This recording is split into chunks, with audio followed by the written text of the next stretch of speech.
নমস্কার প্রিয় কৃষক বন্ধু এবং ব্যবসায়িক। আজ 18 ডিসেম্বর 2025 বৃহস্পতিবার আপনাদের নিয়ে চলে এসেছি নদিয়া জেলার অন্তর্গত বেথরডি মার্কেট। এই বেথরডি মার্কেট রেগুলেটেড মার্কেট এবং সুপার মার্কেট নামে পরিচিত রয়েছে। আপনাদের বিনোদনের জন্য জানিয়ে দেবো আজকে বেথরডি মার্কেটে পেঁয়াজের কালি কী দামে বেচাকেনা চলছে। দেখুন, আমদানি যদি কথা বলি তাহলে গত হাটে যে আমদানি জানিয়েছিলাম আজকে কিন্তু তেমন দেখা যাচ্ছে না। বাজারে যদি কথা বলি তাহলে একই রকম দেখতে পাচ্ছি যে স্থির রয়েছে। যাই হোক, এখান থেকে দেখতে পারবেন যে সারিবদ্ধভাবে সাজিয়ে রেখেছে।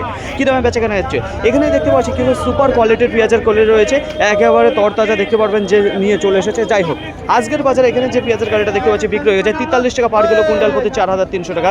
এদিকেও দেখতে পারবো যে এখানে 39 টাকা পার কিলো, কুইন্টাল প্রতি 3900। এদিকেও কিন্তু 39 টাকা। এদিকে দেখতে পাচ্ছেন যে দাঁড়িয়ে রয়েছে বেথরডি মার্কেটে যে পেঁয়াজের কালি রয়েছে একেবারে সর্বনিম্ন যদি কথা বলি তাহলে 36 টাকা পার কিলো, কুইন্টাল প্রতি 3600। তার উপরে 37, 38, 39, 40, 41, 42, 43।